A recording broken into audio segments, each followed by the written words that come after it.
Para coordenar a mesa redonda sobre direitos humanos, relações de gênero e políticas públicas, eu convido o nosso querido diretor de eventos, Luca Matheus. Muito obrigada pela presença de todos.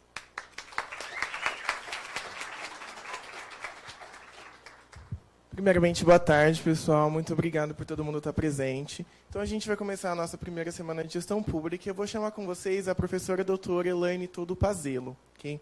Ela vai ser a nossa primeira palestrante. E ela é professora do Departamento de Economia, aqui da FEA-RP. E as principais áreas de pesquisa dela são economia da educação, economia do trabalho, pobreza e distribuição de renda. Okay? Então, pode começar a sua palavra, professora.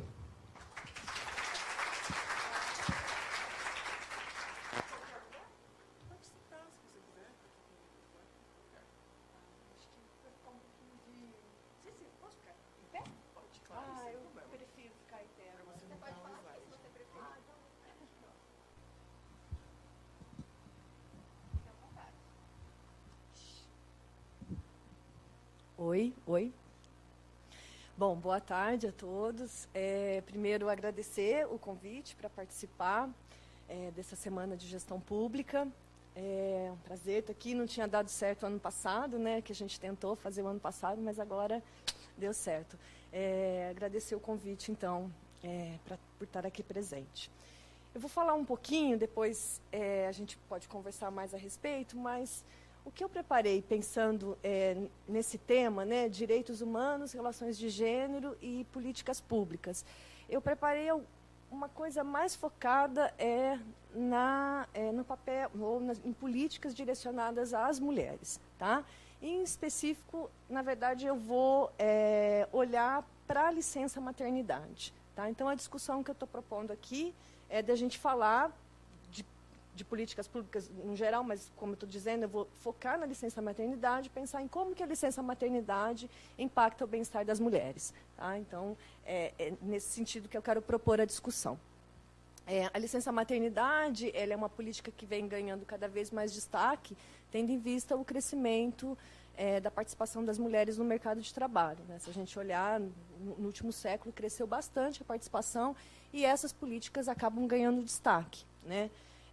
Se a gente pensar que ainda hoje, né, a gente estava até conversando, eu e a Fabiana, sobre isso, a professora Fabiana, que vai falar depois aqui também, como, na verdade, cuidar dos filhos ainda continua sendo uma tarefa mais própria, não que seja uma tarefa da mulher propriamente, mas, em geral, acaba sendo a mulher que acaba cuidando mais do bebê. Né? Hoje em dia, a gente já tem muitos tipo de formações que o marido ajuda bastante no cuidado, né, dos bebês, mas principalmente depois do parto, assim, grande parte é a mulher que é responsável pelos cuidados com os bebês, né? Então, nesse sentido, a licença maternidade acaba sendo bastante importante para o bem-estar dessas mulheres, né, bem como dos filhos, né? Eu não vou olhar aqui, não vou citar muito essa literatura, mas tem toda uma literatura que olha para os impactos positivos que a licença maternidade tem sobre o desenvolvimento da criança, tá? Então, cuidados de saúde mesmo para a criança, que são uma literatura muito grande. Eu não vou entrar nessa literatura, tá? Eu vou focar bastante aqui o papel da licença maternidade enquanto uma política que tenta proteger o emprego das mulheres, tá? Então, eu vou olhar basicamente impactos no mercado de trabalho. A licença maternidade com impacto no mercado de trabalho, mas a gente não pode deixar de falar de todo esse conjunto de impactos positivos que a licença tem, né, sobre o bem-estar em termos de saúde mesmo da criança, desenvolvimento da criança e da própria mãe. Tá? Bom, por que eu escolhi até um tema que eu estou trabalhando, né? Eu vou apresentar, na verdade, um artigo de um trabalho com uma aluna que a gente fez.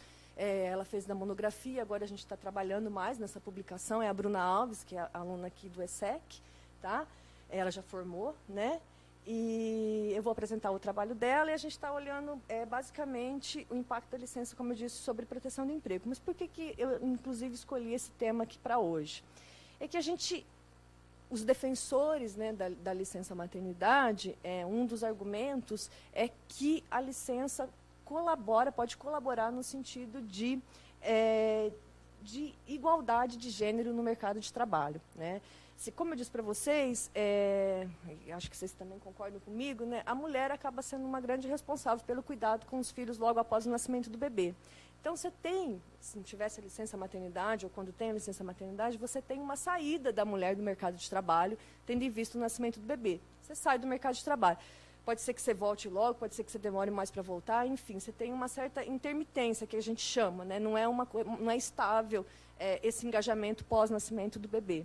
E essas saídas do mercado de trabalho, de alguma forma, elas podem acabar impactando em termos da acumulação de capital humano das mulheres, né? Em termos de experiência mesmo, na carreira você sai, você fica um tempo fora, quando você volta, né? Opa, até dar aula fica complicado, né? Às vezes, né? Fica um tempo fora. Então, a licença, nesse sentido, ela tenderia a proteger mais os empregos das mulheres, no sentido que ela poderia voltar para o mesmo emprego, teria uma perda menor em termos de depreciação do capital humano, e, nesse sentido, a gente poderia esperar não encontrar tantos diferenciais de salários como a gente observa a favor de homens vis-à-vis mulheres, né? Pode ser que a licença maternidade, ao proteger esse retorno da mulher para o mercado de trabalho, de alguma forma acabe ajudando a diminuir esse diferencial de salário que existe entre homens e mulheres. Então, nesse sentido, a licença maternidade contribuiria para a igualdade de gênero, né, como eu estou chamando ali. Tá? Então, por isso que eu acabei escolhendo mesmo esse tema de focar na política de licença maternidade aqui para a nossa discussão de hoje. Tá? Então, a ideia é que ela garante o retorno da mulher ao mercado de trabalho, além de uma certa estabilidade. Eu vou falar um pouquinho da legislação como ela é, mas depois que você descobriu que você está grávida, a firma não pode mandar a mulher embora até pelo menos 5 meses depois do nascimento da criança. Então, você ganha uma certa estabilidade aí em termos de emprego. Tá? E, nesse sentido, poderia contribuir para a gente não ter essas perdas salariais futuras que existe quando você acaba saindo do emprego, essa intermitência que a gente está chamando. Então, a discussão aqui que eu estou propondo é para a gente falar do impacto da licença maternidade sobre o emprego das mulheres beneficiárias. Tá? Em que medida a licença maternidade facilita o retorno da mulher ao mercado de trabalho, ou garante o retorno da mulher para o mercado de trabalho. Tá? Essa é a proposta aqui da discussão. Tá? Bom, como estão preparados a minha apresentação, eu vou falar um pouquinho da legislação, na verdade, só apresentar a lei, vou falar em termos de teoria econômica, o que a gente esperaria do impacto da licença maternidade em termos de emprego e salário, tá, em termos da teoria econômica. Tá, e aí vou apresentar esses resultados que a gente obteve com base na PME, que é a Pesquisa Mensal de Emprego. Tá? A gente tentou olhar para as mulheres que, a princípio, estariam usufruindo da licença maternidade e tentar olhar se elas retornam ou não para o mercado de trabalho. É isso que a gente tentou fazer. Tá?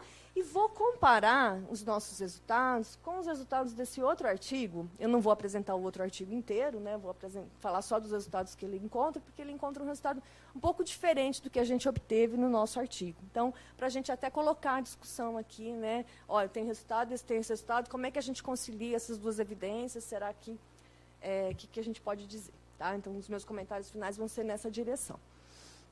Bom, licença maternidade, então, em termos da legislação, ela do jeito que a gente tem hoje, é desde a Constituição, né, de 88, que a Constituição, na verdade, ela vai estender a licença maternidade de 3 semanas, que acho que era na época da consolidação da CLT, e em 88 passa para 120 dias a licença maternidade. Então, um salto bastante grande aí, de 3 semanas para 120 dias. Desde a da Constituição já é nesse formato. Tá? Então, a lei garante para as mulheres que tiveram filho direito a essa licença maternidade remunerada, tá? É 100% do salário, remunerada, 120 dias, sem qualquer tipo de perda com relação ao emprego, posição na ocupação ou salário. Tá? Legalmente, todas as mulheres que são contratadas num regime de carteira assinada, né, seletistas, que a gente fala, têm direito a esse benefício. Funcionário público, militar, também tem direito ao benefício, mulheres. Né? A Constituição garante que, como eu falei para vocês, do momento que você fica sabendo da gravidez até 5 meses depois do parto, você não pode ser mandado embora. Tá? Então, de alguma forma, você tem uma certa estabilidade aí no emprego também, tá? Que a licença está proporcionando. Então, são 120 dias. Quando que você vai começar a usufruir da licença maternidade? A princípio, você pode tirar 28 dias antes do parto, começar um mês antes do parto, licença maternidade, e aí você ficaria um mês, depois nasce o filho, mais 3 meses de licença, mais ou menos isso. Ou, se você preferir, você pode também começar a usufruir da licença exatamente no momento do parto. Tá? Então, nasceu o filho, começa a contar a licença maternidade 4 meses. Tanto faz, começou antes, começou depois, a ideia é que tem que durar 120 dias. Tá? Esse é o período da licença maternidade. Aí pode ser estendido por até 2 semanas, por conta de restrições médicas, pedido de médico. Tá? O pagamento desse salário, na verdade, embora o empregador é que faça o pagamento é o INSS que paga, tá? Não é o empregador. Tá? Ele faz o pagamento, mas depois ele consegue contrabalancear isso nos pagamentos que ele tem que fazer à frente. Na verdade, ele recebe de volta. E... isso.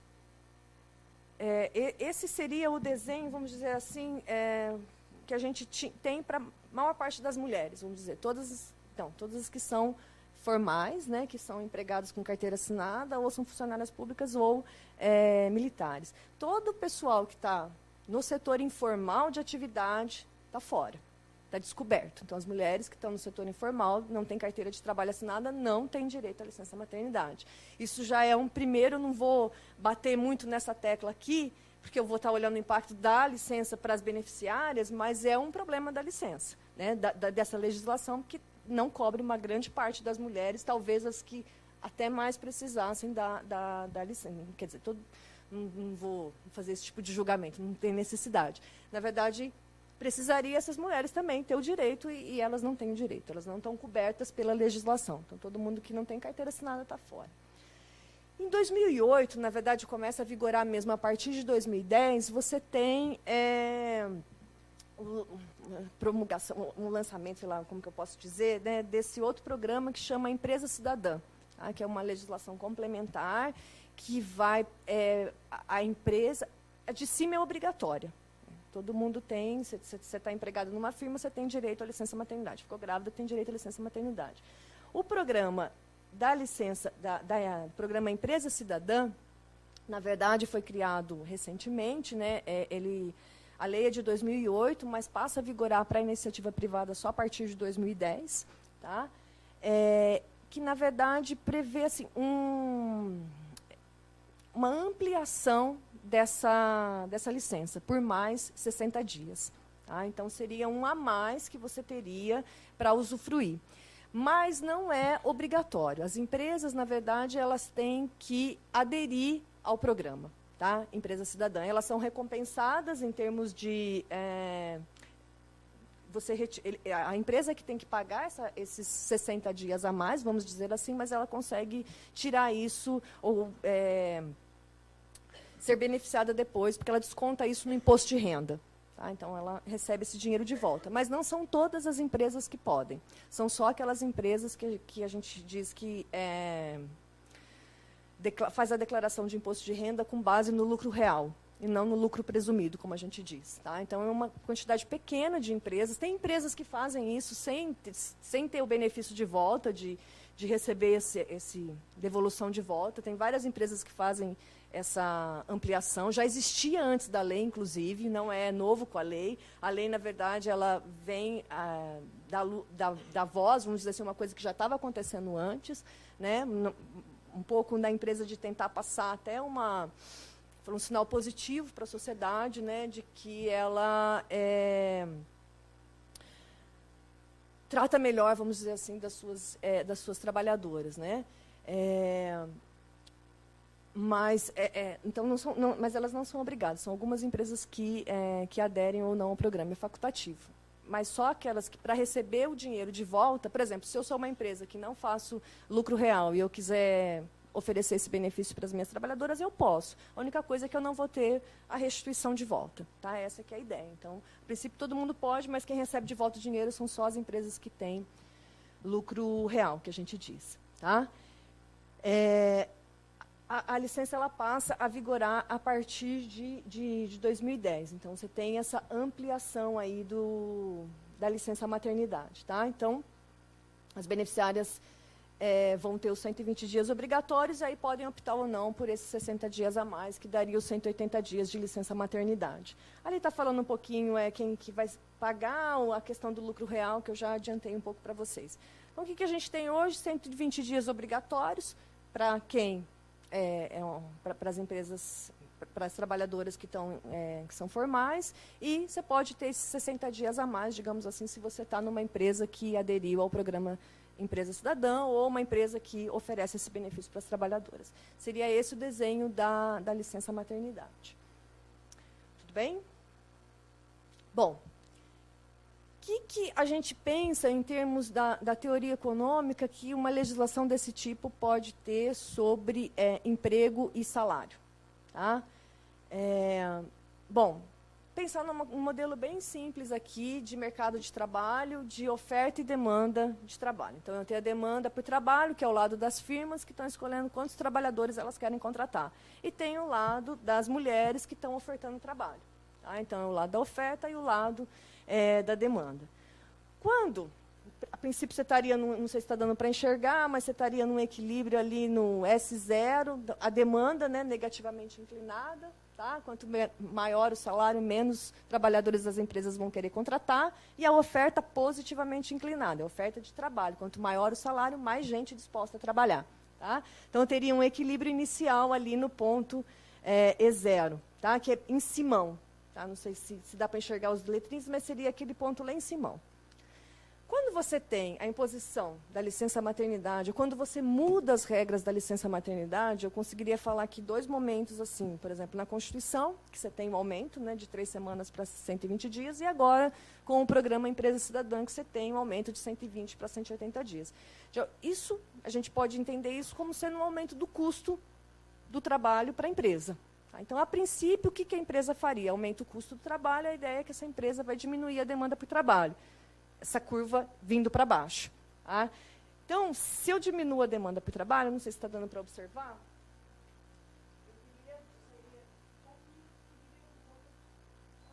O salário, num ambiente desse tipo, o novo salário de equilíbrio seria um salário menor. Tá? Também emprego menor. Então, a princípio, o que eu esperaria, teoricamente, da imposição da licença maternidade seria uma diminuição do emprego, uma diminuição do salário. Só que eu tenho um outro elemento aqui que a gente tem que considerar, que é o lado da oferta. Na medida em que eu coloco esse benefício, mais mulheres podem estar interessadas agora em trabalhar. Para o mesmo salário, eu vou ter uma oferta maior também de trabalho. Isso significa aquela curva de oferta deslocando para baixo.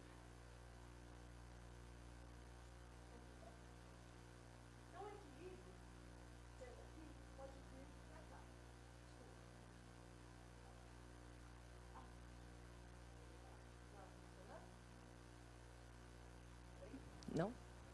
Foi. Ah, perfeição. Ó, então, eu estaria aqui, nesse momento inicial, tá? Se eu desloco a demanda para baixo, a princípio, eu poderia vir para cá. Tá? Estou enxergando a demanda D1 com a oferta S0. Aqui. Tá? Seria um emprego menor e um salário menor. Só que eu também tenho que considerar que aumenta a oferta de trabalho. Tá? O que eu estou querendo colocar aqui é que, com esse aumento da oferta de trabalho, nesse gráfico que eu desenhei, o equilíbrio veio para cá, que seria um emprego menor do que o original. Mas se essa oferta desloca bastante, isso pode vir mais para cá e, na verdade, eu teria um aumento do emprego num novo equilíbrio. O que eu estou querendo colocar aqui para vocês é que, em termos teóricos, eu não saberia dizer, eu consigo dizer, teoricamente, que o salário diminui, o salário de equilíbrio diminui, mas eu não conseguiria dizer o que acontece com o emprego. Ele pode aumentar ou pode diminuir. Depende de como que essas curvas vão se deslocar.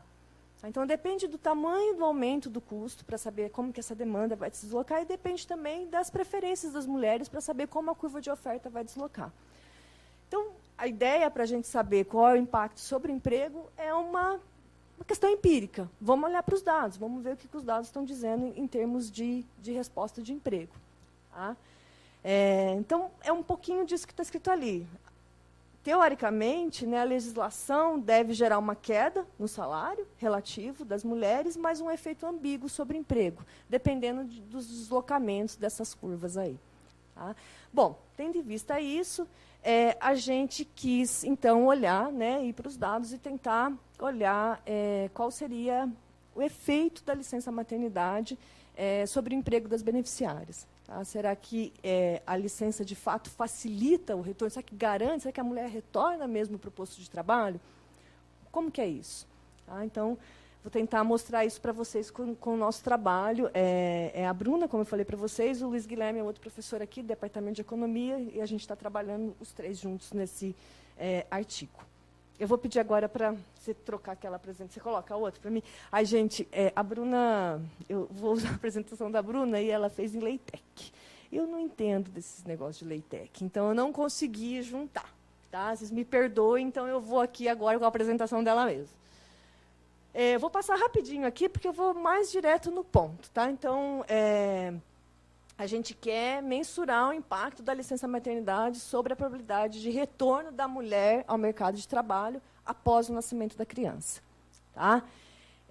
A gente... Vou passar aqui rapidinho, que são as referências bibliográficas, enfim, mais rapidinho, vou direto no nosso artigo. A gente está usando os dados da PME, Pesquisa Mensal de Emprego, que é uma pesquisa do IBGE. Até essa pesquisa ela vai ser descontinuada, porque ela vai ser incorporada numa outra que se chama pesquisa, que é a PNAD contínua. Mas não vou nem entrar nesse detalhe. O que essa PME faz? Por que ela é legal para a gente?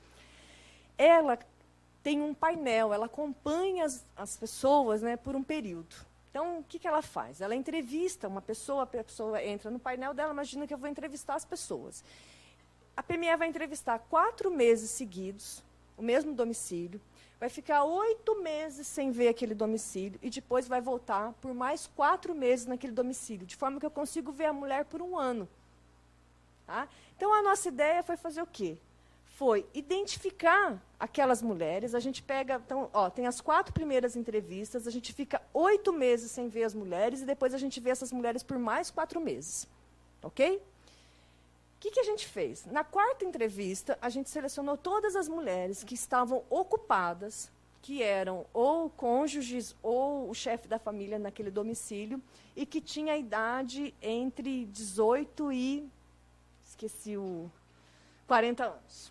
Tá? Então, essa é a nossa amostra. Pegamos todas as... Por que a gente pegou só as ocupadas? Porque já tem uma diferença aí entre quem está no mercado de trabalho e não está no mercado de trabalho. Né? Então, elas são diferentes, as mulheres que trabalham e as mulheres que não trabalham. Eu não poderia querer compará-las depois. Então, já peguei todo mundo que está ocupado, está todo mundo trabalhando. Tá? Eu observo isso ali na 4ª entrevista. Vou ficar 8 meses sem ver aquele domicílio e depois vou ver de novo. Eu consigo identificar se apareceu algum bebê naquele domicílio, de forma que eu consigo identificar se a mulher teve neném. Então, a gente selecionou, a gente conseguiu identificar dessas mulheres todas que, lá na 8ª entrevista, tinham filho. E tem as mulheres que não tiveram filho. Tá? Então, imagine, eu estou com todas as ocupadas, vou ficar 8 meses sem vê-las, depois vou ver novamente. Aí, umas vão aparecer com filho e outras vão aparecer sem filho. Tá?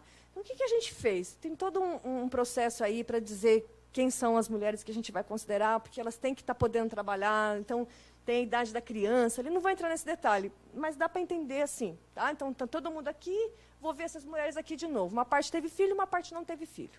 Tá? Bom, e a ideia foi fazer o quê? Foi, então, comparar o engajamento, olhar lá na 8ª entrevista, todo mundo estava trabalhando na 4ª. Eu vou olhar lá na 8ª entrevista e ver quem que estava trabalhando.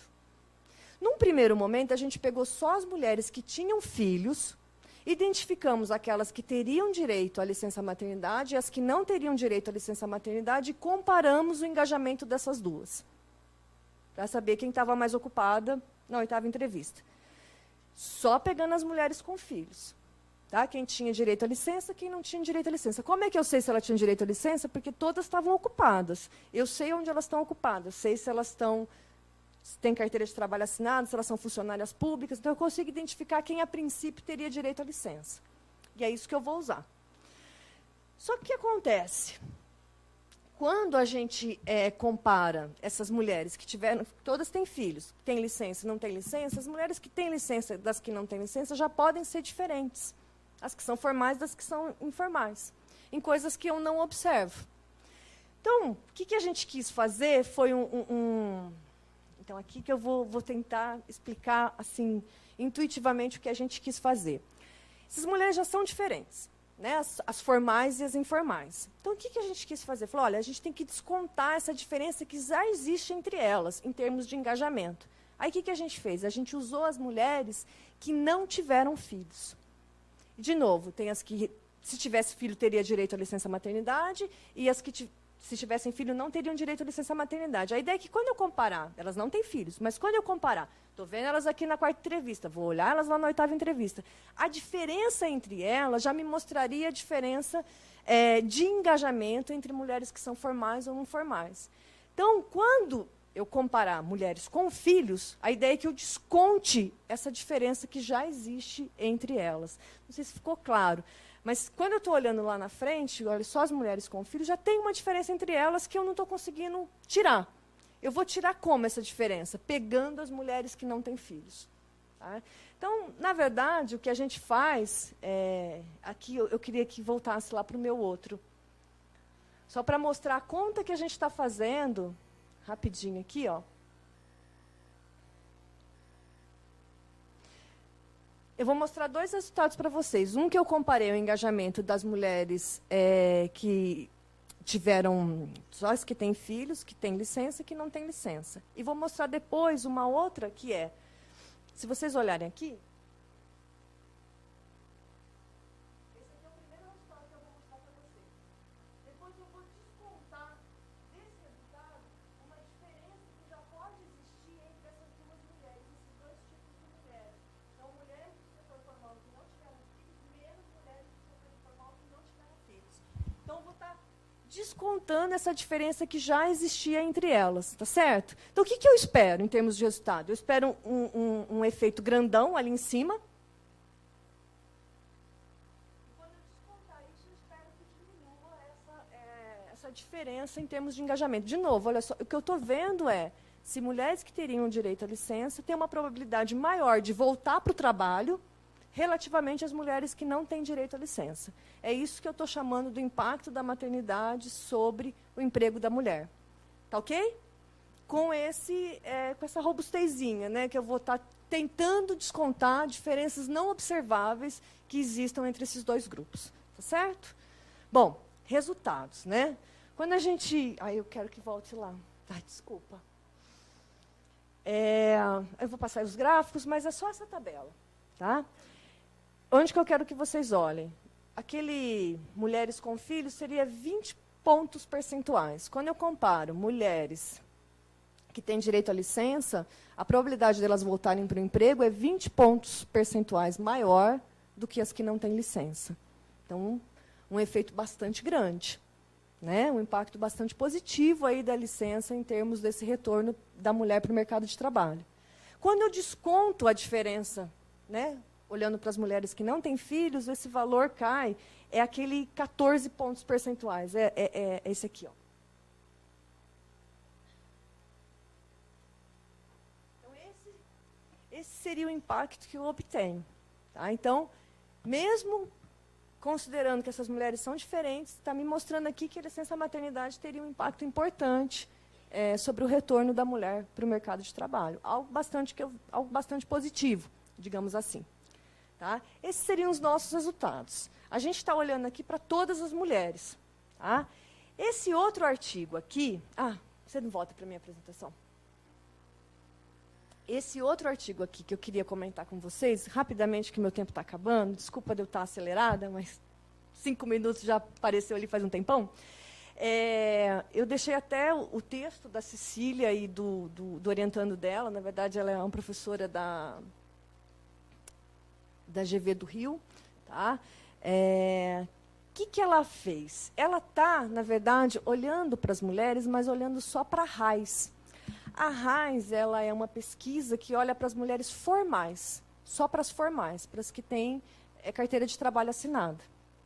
E ela acompanhou essas mulheres por um período muito grande. Antes, ela consegue, com os dados da RAIS, saber certinho quem dessas mulheres pega a licença maternidade, usufrui da licença maternidade. Ela sabe direitinho quando começa a licença, quando termina a licença.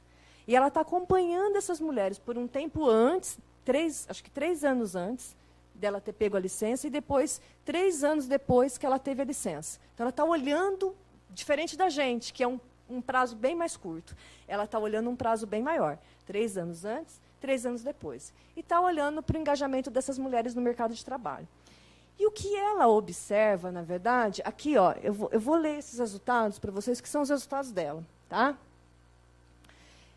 Os resultados dela mostram o seguinte, que a probabilidade de estar empregado aumenta monotonicamente 3 anos antes do início da licença maternidade, vai crescendo, a probabilidade dela estar empregada, chegando no máximo, que é essa probabilidade de emprego, exatamente quando ela retira a licença maternidade. Então, quando ela vai ter o direito à licença maternidade, ela está empregada. Né? Então, é o máximo da probabilidade de emprego que ela tem. Durante o período da licença maternidade, o emprego fica estável. Então, fica empregada. Tá? Mas depois cai agudamente depois que se encerra o período de proteção do trabalho, tá? Que é garantido. Então, imagina, vem crescendo. Na licença maternidade, alcança o máximo possível da probabilidade de emprego. Depois que passa os 5 meses de proteção, cai. A probabilidade de emprego cai. Então, como se fosse assim, acabou a proteção da lei, a probabilidade dela estar empregada é menor. Né, que seria uma evidência não favorável aí à política de licença maternidade, diferentemente do resultado que a gente obteve. Tá? E uma observação é que o nível de emprego observado 3 anos depois que ela usufruiu da licença maternidade, ele é menor. Então, a porcentagem de mulheres que estão empregadas, 3 anos depois que ela usufruiu da licença maternidade, é menor, relativamente ao período anterior dela ter usufruído da licença maternidade. Ou seja, na verdade, a conclusão dela, até deixei aqui, é que ela olha para ver se cai o emprego, mas cai por quê? A mulher que pede para sair ou ela é despedida? Enfim, tem todos não vou entrar nos detalhes agora, mas o resultado geral dela olha, os resultados mostram um U invertido do emprego e da licença maternidade, ou seja, cresce e depois cai. Então, o U invertido. Tá? Indicando, na verdade, que, embora a licença maternidade, aquele finalzinho ali, né, texto dela, hein, gente? Texto dela. Embora a licença maternidade do Brasil assegure, né, a estabilidade do emprego durante um certo período de tempo, os resultados sugerem que não é suficiente para reter a mulher no mercado de trabalho por um longo prazo. É um resultado diferente do que a gente tinha obtido com os nossos resultados. Bom, então, eu tentando conciliar aqui as evidências, né, do que ela obteve, do que a gente obteve. A única coisa que a gente conseguiu pensar até o momento, a gente está trabalhando nisso, como eu falei para vocês, é que pode ser que, porque ela está olhando a raiz, ela só está olhando o formal. E como a gente está olhando geral, pode ser que a mulher, na verdade, ela não fique no emprego formal. Talvez ela vá para o emprego informal. E isso aparece nos meus dados, porque eu não estou olhando se ela está depois... Não, isso é uma coisa que a gente tem que fazer, que a gente não fez ainda. É olhar na 8ª entrevista que emprego é essa que ela tem. Né? É o emprego formal, é o emprego informal. A gente espera que, na verdade, aumente a probabilidade de emprego informal, um pouco para tentar conciliar os nossos resultados com os resultados, né, da Cecília. Mas, enfim, a gente tem que investigar isso, né? Não é uma coisa que a gente já tenha uma resposta. Mas, assim, para a gente pensar, né? A gente tem uma legislação que é bastante importante em termos de proteção para a mulher, né? Tem vários efeitos positivos que essa licença pode ter, mas será que ela está funcionando? Um primeiro ponto é que ela não tem a cobertura que a gente desejaria, né? E o segundo ponto será que está funcionando? Então, as evidências são um pouco mistas aí nesse sentido para a gente pensar em termos de desenho mesmo, de design. Só para finalizar, na literatura internacional, o que os artigos mostram é que o impacto, na verdade, depende muito do desenho da política. Então, por exemplo, para os Estados Unidos, que é uma licença mais curta e não remunerada, não encontram impactos nem sobre emprego, nem sobre salário. Diferente, por exemplo, para os países europeus, mesmo para o Canadá, que tem uma licença que é remunerada, mais longa, que teria impactos diferentes, e positivos, na verdade, sobre o emprego que os estudos mostram. Bom, para a gente pensar, obrigada, desculpa aí se eu passei do tempo.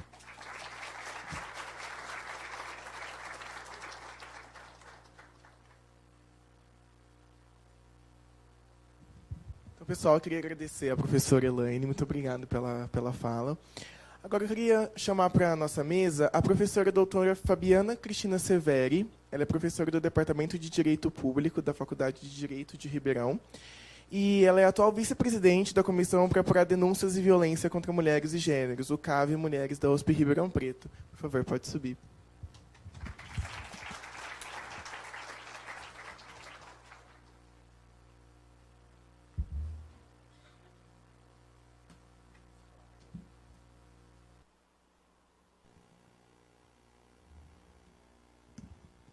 Bom, boa tarde a todas, a todos. Fico super feliz com o convite. Adoro conversar com plateias do direito, mas plateias não do direito também. Porque a gente aprende bastante, né? Dialoga, enfim. E acho que a universidade tem que ser assim, né? Tem que ser a gente transitar. Então, estejam todos convidadas, né, e convidados aí também para manter o diálogo com a gente lá pela Faculdade de Direito também.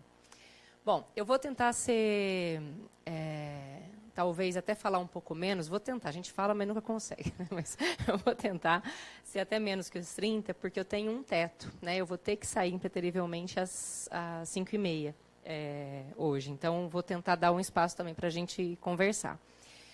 E eu fiquei pensando também o que eu poderia trabalhar com vocês, né, considerando um público diverso e aquilo também que tenho aí de pesquisa, né, assim, prévia. Bom, a discussão de políticas para direito das mulheres, né, políticas públicas para as mulheres, o tema, né, assim, ele é bastante amplo. Eu coloquei aqui, eu tentei mais ou menos pegar alguns dados, que eu estou vendo vários alunos, né, e alunos meus aí lá do direito, que vão falar, ai meu Deus, né, o mesmo PowerPoint de sempre, alguns dados vocês já conhecem, mas quer tentar trazer, assim, considerando os vários elementos e os vários eixos que a gente poderia trabalhar políticas públicas para as mulheres, aqueles que têm sido considerados, pelo menos nos últimos 10 anos, como temas prioritários para políticas públicas no Brasil, né? Então, são eixos temáticos que aparecem na política, na última, né, política nacional, Plano Nacional de Políticas para as Mulheres, que sofreu um golpe horroroso, né, assim, por parte do atual governo, do final do governo anterior, da Dilma, né, assim, e desse governo, a gente tem que falar isso, né, os dados apresentam aí né, desde o finalzinho do governo Dilma para frente. Mas, ou seja, que a política colocava como prioritário, e aí eu vou focar em um eixo só, que é o eixo que eu trabalho mais, que tem a ver com a violência contra as mulheres. Tá? Bom, então, vamos lá. Eu estou com um negócio aqui. Bom, a primeira coisa, a discussão de violência. Bom, a discussão de políticas, né, a gente está falando mulheres, né, e gênero, relações de gênero. Uma coisa que a gente não pode tirar do horizonte é a necessidade de, a todo momento, quando falarmos, né, sobre relações de gênero ou falar sobre o direito das mulheres, a gente tentar se lastrear em um marco de entendimento sobre o que a gente está falando, o que a gente está chamando de gênero, né? E o porquê que a gente está debatendo essas questões, ou seja, por que debater por que gênero aparece como um tema importante para a gente pensar e estruturar políticas públicas, né, sobretudo nos últimos 20 anos, e por que é importante eu partir de um entendimento relacionado à questão de gênero, um entendimento conceitual.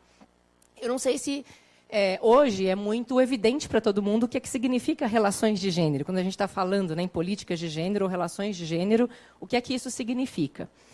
Esse termo, ele é um termo que aparece mais fortemente no plano da academia, né, dos estudos acadêmicos, e menos por parte dos próprios movimentos sociais, né, ou mobilizações de mulheres historicamente no país. Mas ele, ou seja, é incorporado também, né, nas lutas pelas mulheres. Eu gostei muito da fala da Elaine antes. Ela deu o marco lá da Constituição, né, de 88, e uma coisa que eu sempre trabalho com os alunos e as alunas uma lei ela não nasce porque, de repente, os nossos legisladores eles ficam mais iluminados e entendem, né, que, nossa, olha, a gente tem que fazer isso porque é mais bonito, né? Mas é sempre por conta de muita luta. E o movimento de mulheres, né, historicamente, tem uma luta muito grande e que um dos pontos fortes da luta das mulheres brasileiras foi a Constituição de 88. Né? Então, da maior parte, mais de 80% das propostas que o movimento de mulheres fez na Constituinte de 88 foram aprovadas. Foi um dos movimentos mais exitosos, né, na Constituinte, em termos de garantia daquilo que tinha na sua agenda no texto constitucional. A licença maternidade é um dos temas. Então, veja, é importante a gente pensar. Então, relações de gênero, ou seja, hoje o movimento, ele incorpora esse conceito, mas é importante a gente entender o que é que ele significa. Quando a gente está falando de gênero, a gente não está falando necessariamente só homem ou mulher, né? Ou não necessariamente também num sentido só biológico, homem e mulher. Mas a ideia, os estudos em gênero, quando a gente fala, né, que a gente vai olhar algo sob uma abordagem de gênero, a primeira coisa que a gente vai se comprometer a fazer, ao aplicar essa abordagem, é tentar partir da premissa que as posições sociais, econômicas, né, assim, culturais, ou seja, a posição que homens e mulheres estão na sociedade, né, ela tem a ver com construções sociais que dizem respeito ao que é ser homem e o que é ser mulher naquele determinado contexto. Então, diferente, por exemplo, do pessoal que tem falado muito sobre ideologia de gênero, né, e criminalizando aí qualquer discussão de gênero, a gente não está falando de gênero para que as pessoas deixem de ser homens ou deixem de ser mulheres, né? Mas é para a gente entender que, por exemplo, quando um bebê nasce mulher, ele, por nascer mulher, esse bebê tem uma série de fatores de risco relacionados à sua saúde, né, assim, muito mais altos do que um bebê homem, né, em alguns elementos. Ou seja, ele vai ter uma determinada, agora que eu vi o Saulo, ele vai ter uma determinada posição social e uma expectativa de futuro, de trabalho, de renda, né, de direitos, que é muito diferente considerando homens e mulheres. Né? Então, ou seja, aquela frase clássica, né, da Beauvoir, ninguém nasce mulher, torna-se mulher, ou seja, ninguém nasce homem também, né? Torna-se homem. Ou seja, tornar-se homem, tornar-se mulher, eu estou falando do quê? De posições sociais que a gente vai, né, que vão sendo determinadas para a gente pelo fato de sermos homens ou mulheres. Né? Então, se você imaginar, e veja, e daí, ou seja, ser homem ou ser mulher vai te posicionar em uma situação de discriminação e de desigualdade, né? E por isso aí que as políticas públicas vão tentar enfrentar. A gente está muito acostumado, não sei vocês, né, da administração, da economia, né, da contabilidade, ou seja, da FEA, a fazer essa discussão, mas toda vez que a gente fala em desigualdade social, você pensa logo em quê? Em um eixo que estrutura, né, boa parte das desigualdades sociais. Classe social, não é isso? Esse é o mais clássico, né? Hoje a gente tem entendido isso pela luta do movimento de mulheres, né? Pela luta do movimento negro também, que as posições nossas, elas não só estão relacionadas à nossa condição de classe, mas à nossa condição também de gênero, ou seja, ser homem e ser mulher, e as nossas condições, o quê? De raça também, raça e etnia. Né? Então, no cruzamento entre raça, gênero e classe social, eu mais ou menos tenho uma expectativa de onde eu vou estar na sociedade brasileira, em termos ocupacionais, né, assim, em termos de educação, etc, etc. Ficou tudo bem até aí? Né? Bom, então, se eu vou fazer uma abordagem de gênero, significa que eu estou querendo o quê? Eu estou querendo explicitar, né, quais são os fatores discriminatórios que resultam em posições desiguais para homens e mulheres. E eu não posso desconsiderar também o cruzamento de classe e raça, tá certo? Então, mais ou menos isso. Bom, temas que são prioritários, né, pelo menos que apareceram recorrente nos últimos 20 anos nas políticas para as mulheres, né, e, sobretudo, na última política. Eu só vou numerar aqui rapidamente. Primeira coisa, a questão do poder político, né, ou representação política. Eu trouxe alguns dados que o pessoal do primeiro ano, né, lá da minha turma, vai infartar se ver pela quarta ou quinta vez, né? Mas nós somos um dos piores países no mundo em termos de percentual de mulheres ocupando cargos políticos no executivo brasileiro, no legislativo, executivo e legislativo, sobretudo o legislativo. A meta mundial seria que nós tivéssemos um teto mínimo de 30%. E a nossa lei de cotas, por exemplo, dos anos 90, ela fala em 30%, né, de mulheres candidatas. Mas a gente não conseguiu transformar mulheres candidatas em mulheres eleitas, né? E nós estamos aí num patamar próximo a 18%, 19%. Um dos piores índices do mundo, né? Em termos aí de... E se nós pegarmos em termos de...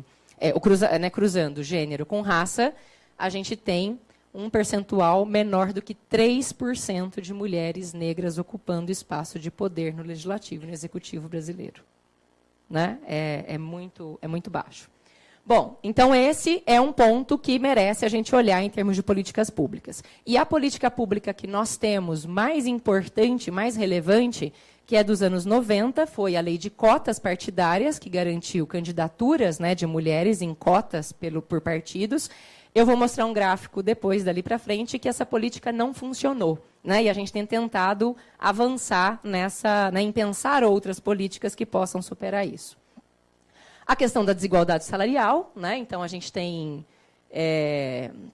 uma desigualdade. E, veja, eu até fiz essa discussão com os dados, por exemplo, aqui mesmo na USP. Né?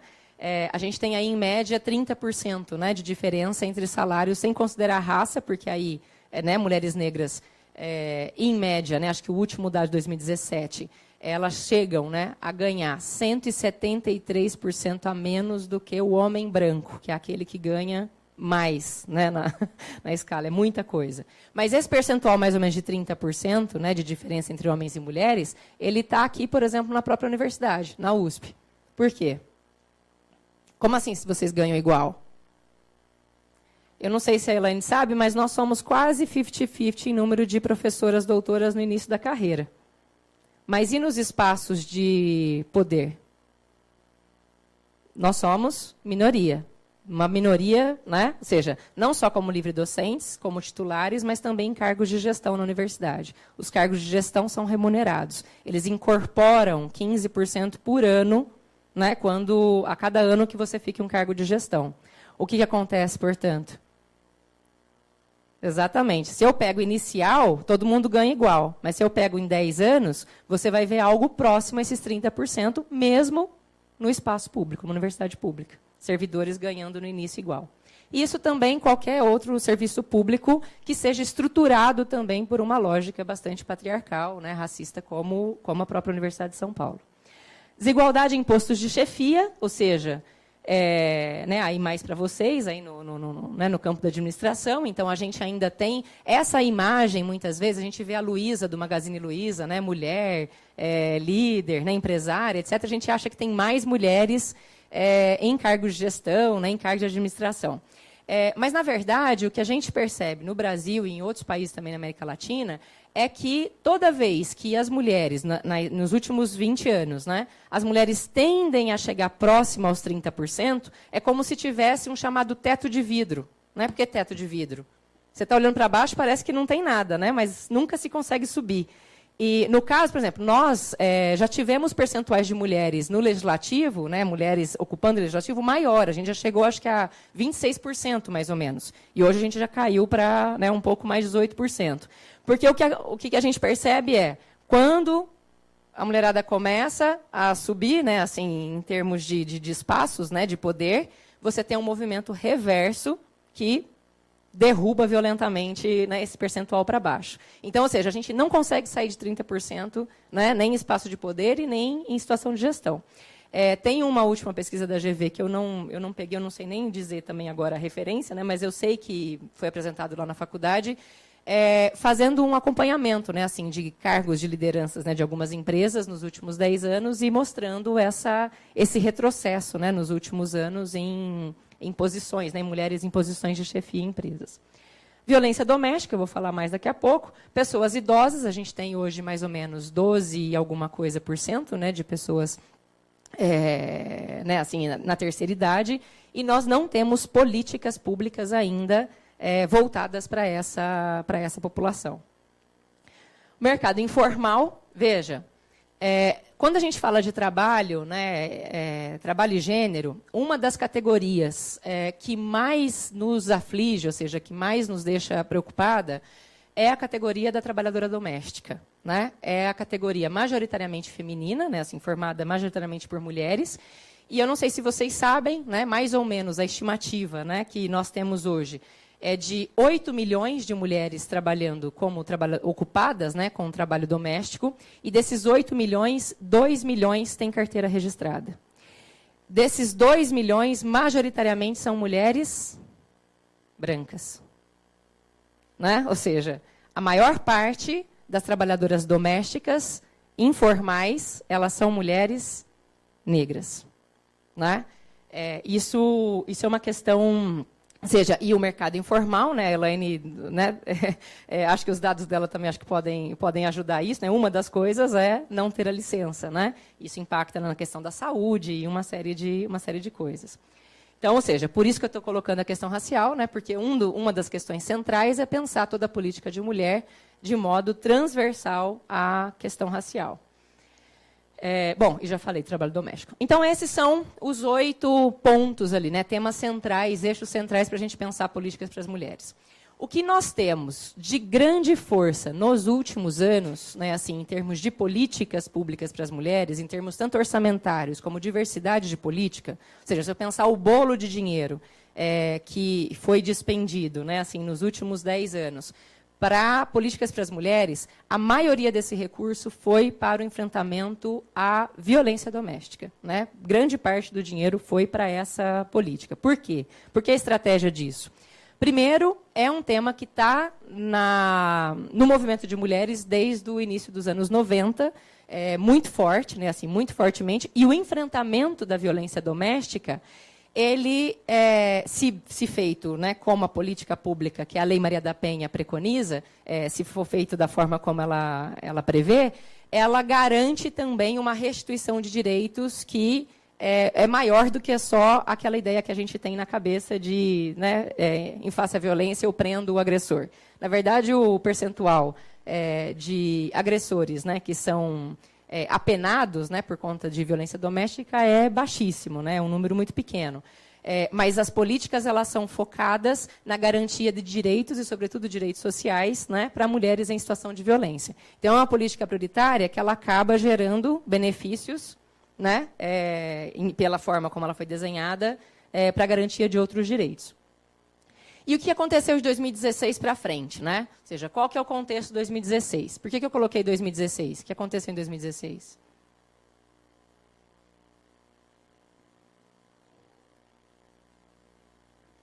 A plateia está meio dividida entre impeachment ou golpe, né? Assim, tudo bem. Chamem como quiser, né? Mas houve, né, uma movimentação política forte, né, de destituição de uma presidenta eleita, né? Enfim, não vou fazer a discussão também, né, de gênero aí relacionada, mas toda permeada por imagens e mensagens que são, né, com uma boa dose aí de misoginia, né? Então, as imagens que nós tínhamos antes do golpe, né, da Dilma, não sei se vocês lembram aqueles adesivos de carro, né, com a imagem dela na bomba de gasolina, né, ou seja, né, e depois a bela e recatada do lar, né, aquele bela recatada do lar é a mensagem de um modelo de mulher, né, que a gente, ou seja, que esse governo queria que a gente se colocasse antes. Então, ou seja, há retrocessos, né, em direitos e desmonte em políticas públicas, eu vou mostrar isso. Uma crise política, né, no mínimo, o impeachment ou golpe, a gente está vivendo uma crise política. A violência de gênero contra as mulheres na política, né, tanto a Dilma como também, outro dado também, os ministérios todos formados por homem. Ai, Fabiana, mas que besteira é isso, né? Homem e mulher são todos competentes, né? E aí? Eu vou contar só uma história que eu já contei 10 mil vezes também, né, assim, que é boa para a gente saber. Tribunal de Justiça de São Paulo, até no início dos anos 90, não passava mulher. Não passava juíza. Não passava, só passava juiz homem. Aí, mudaram lá as regras do concurso, né, assim, perceberam também que na primeira prova, na primeira fase, que é a fase objetiva, os candidatos tinham que colocar o nome. E aí a OAB, a Comissão da Mulher da OAB de São Paulo, entrou com uma carta, né, uma petição lá no Tribunal de Justiça pedindo para eliminar o nome dos candidatos e colocar só número. Sabe o que aconteceu na primeira prova? Posterior a essa mudança? Aí ninguém sabia qual era o sexo do candidato ou candidata. 50% mulheres, 50% homens.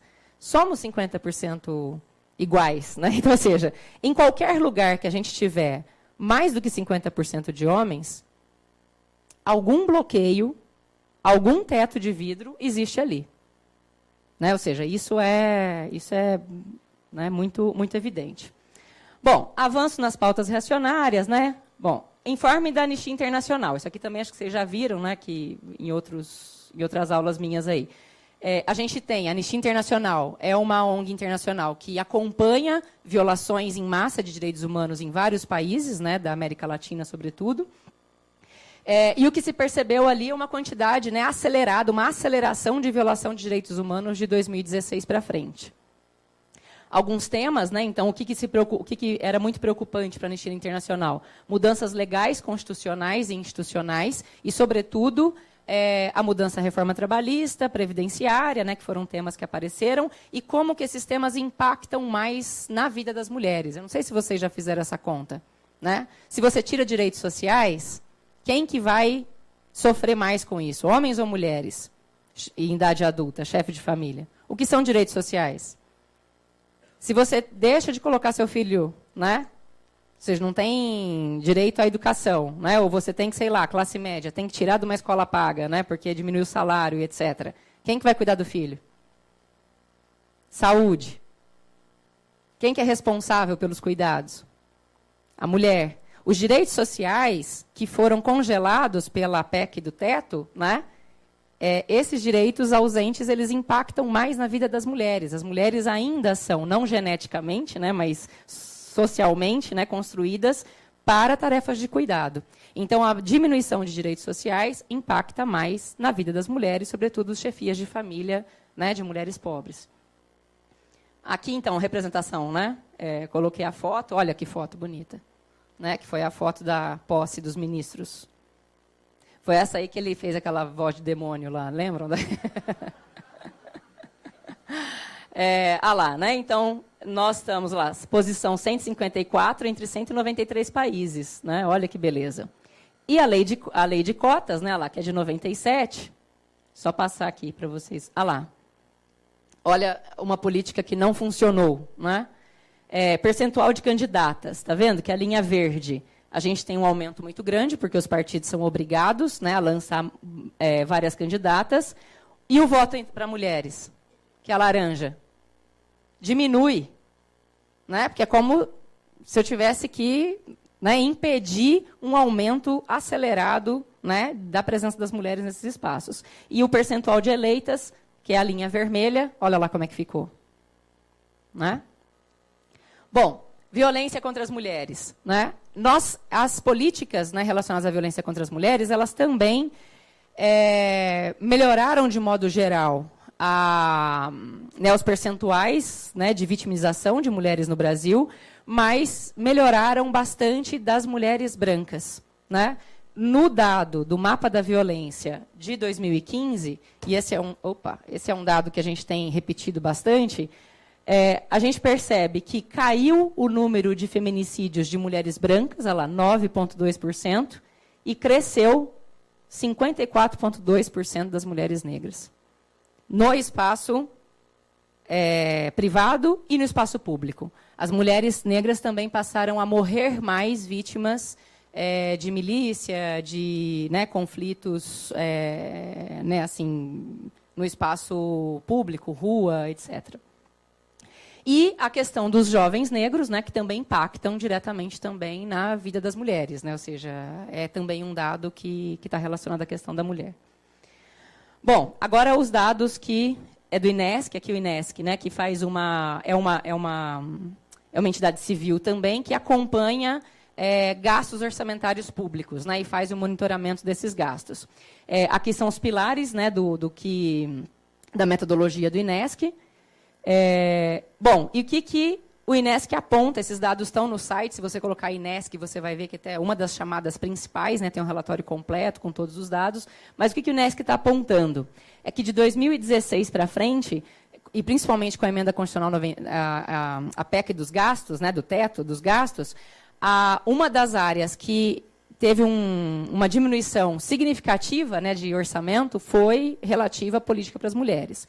Não só nós tínhamos um ministério que tinha sido criado, né, não sei se vocês lembram, a Secretaria Especial de Política para as Mulheres, que tinha status de ministério. Assim que o Temer assumiu, ele foi extinto, né, como boa parte das políticas que estavam lá, né, sofreram uma queda orçamentária gigantesca.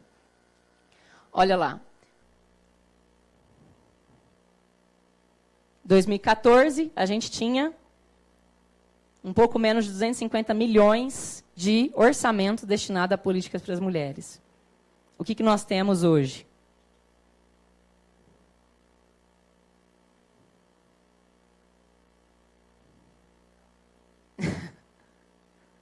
Né? Um pouco menos aí de 50 milhões. A gente não teve só, né, a destinação, mas eu não sei se vocês estão vendo, autorizado e o executado, tá vendo? Que sempre tem uma diminuição, né? Ou seja, você tem um orçamento no ano, X, e depois ele diminui, tá vendo? Ó, olha lá embaixo, Alt, né? IP, RPP, né? Porque nós temos também o fechamento de uma série de estruturas formais, né, de serviços que eram destinados, eram executores de políticas para as mulheres, nesse período, numa velocidade também absurda. Ou seja, tudo que desde os anos 90 a gente lutou para construir, em termos de serviço e destinação de orçamento, em 1 ano e meio, nós destruímos, assim, como se, sei lá, estoura pipoca. Bom, aqui por área, né, entendimento, atendimento, considerando as áreas centrais, né, incentivo à política de autonomia para as mulheres, né, o verde, tá vendo? E olha lá o caso da violência contra as mulheres, né, que é o cinza, olha a diminuição que teve de 2014 para 2017. Eu falei para vocês que era onde eu tinha mais recursos, olha o que aconteceu em 2017. É aquela linhazinha, né? Bom, já a placa já está quase voando sozinha lá no fundo. Número de editais para estudos e formações relacionadas à autonomia, igualdade e lei das mulheres, porque nós tínhamos também nos últimos 10 anos aumentado o número de estudos, né, fomento a estudos relacionados à política para as mulheres, né, direitos humanos, etc. Olha lá, consultoria de 18 em 2017 foi para uma, né? A diferença quase foi extirpada, né? Toda a conquista histórica das mulheres, né, assim, dos últimos 30 anos, da Constituinte até a gente, em 1 ano e meio. Em 1 ano e meio. Bom, o que fazer, né? Vamos lutar, né? Vamos evidenciar, vamos, né, pensar esses dados. Eu queria só dar um panorama geral, né? Mas, ou seja, o movimento de mulheres está às ruas mais ativo, e às vezes parece, né? Nossa, agora a gente tem movimento feminista nas ruas. Não, a gente tem já um bocado de décadas, né? Mas, na verdade, a visibilidade, né, que tem assumido o movimento de mulheres no Brasil e na América Latina também está relacionado a esse retrocesso histórico bastante acelerado que a gente tem vivido nos últimos anos, né? É por isso que a mulherada, né, está bastante organizada aí também, para que a gente possa minimizar isso daí. Obrigada.